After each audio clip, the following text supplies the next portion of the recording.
Story time.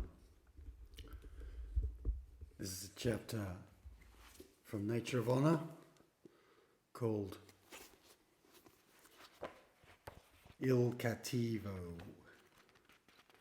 Apologies for my pronunciation to anyone that can actually speak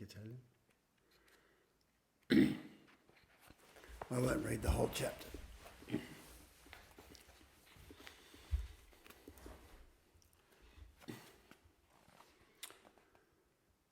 It was 1997, a couple of years after Rwanda, and I was approached by a friend who needed a favour, although not the kind of favour someone usually asked for. Isabel had been married to an Indonesian, but they were now separated. He'd taken their 3-year-old daughter with him, and she was desperate to get her back. I guess I had some sort of reputation. She was Italian, and she called me Il Cattivo. It seemed to mean something like the bad guy or the bandit. Clearly, I seemed to her like the sort of person you approached if you wanted someone to help you extract a child from another country. We met up in a bar in West London so she could better explain the situation. It was clear that we were discussing criminal activity, even though it was for a good cause, and we wanted to be discreet. I agreed to it pretty much immediately.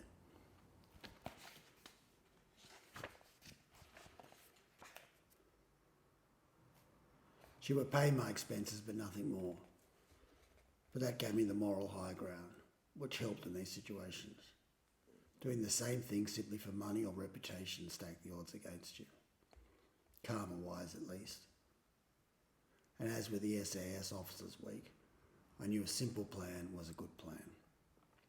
I also had the ability to blush officials and not fear violence so much that it paralysed me. I flew out to Indonesia to see the area and consider some of the possibilities. I planned to meet up with Isabella a few days later.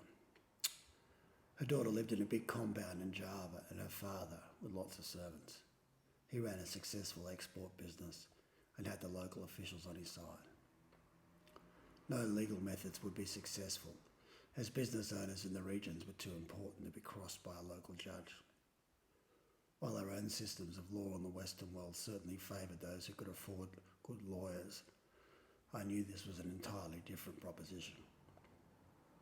Looking at the map of Indonesia and its thousands of islands, I decided there were two main escape options once I'd located the girl.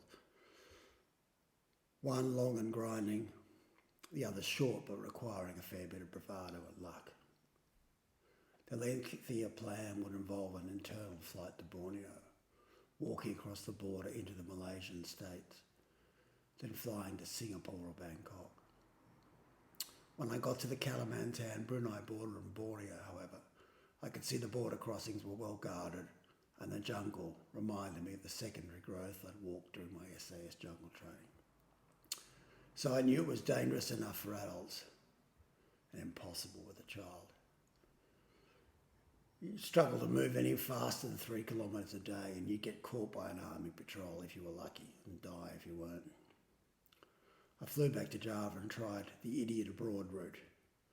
This involved going to one of the Golf Course Islands resorts off the coast of Singapore, which were part of the Indonesia, but used golfing day trips by the rich based in Singapore. While Singapore had professional computerised customs with good communications and international law enforcement, I discovered that one area in which their immigration officials might be a bit more forgiving was rich people who had a few too many G&Ts on a trip to one of those resorts and lost their papers. So I decided to try my luck. I got on a ferry without the correct ID and visa, but with lots of smiles and a $20 gift to the chief customs guy. My strategy was not too little, not too much. My transgression was, after all, just a result of losing my papers on a golf trip. It was a lesson I'd learned years earlier. If you're down on your luck and you need a room for a night, go to the expensive hotel, not a cheap one, because they're used to millionaires arriving in bare feet and ripped clothes and wouldn't take the risk that you weren't one. Having arrived safely in Singapore, I went straight to a cheap hotel. That's all my budget had stretched to. And opened a bintang and took in the heat and smells of the downtown area. A good thing about having donated to the official was that next time, when, if everything went according to plan, I'd return with Isabella and her daughter, he'd be less likely to refuse another bribe. It was a typical con trick of those I generally despised, but this time it was for a good cause.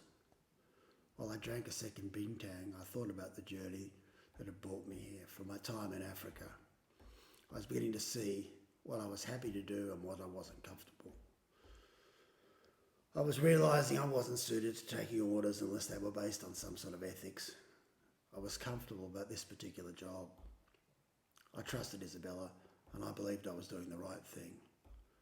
This sort of job which I'd so wanted to join the SAS for, using my brains and bravado to help people when they couldn't help themselves.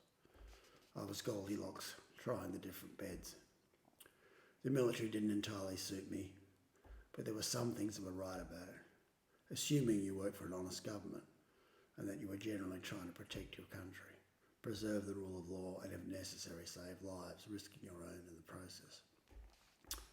The problem with being a private security consultant was you simply did whatever you were paid to do. It looked like being a soldier, but it was not the same. Being a mercenary with a job to defend a particular country was probably workable morally, as long as you were defending a country. However, the problem with private security contractors like those I worked for in Africa was that they lacked that moral high ground. It wasn't that I ever felt that I was working for any James Bond master villains, but I wasn't employed by particularly good people either. You were just as likely to be perpetuating misery in the world as relieving it, considering that the only people who could afford you were the large corporations and institutions. Helping individuals with their challenges was satisfying though. So I was quite happy out here in Singapore, sipping the bintang and awaiting Isabella's arrival.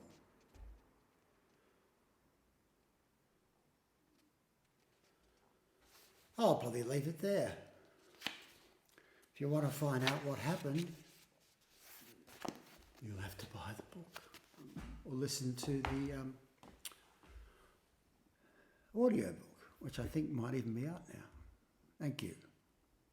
On one of the bestseller lists.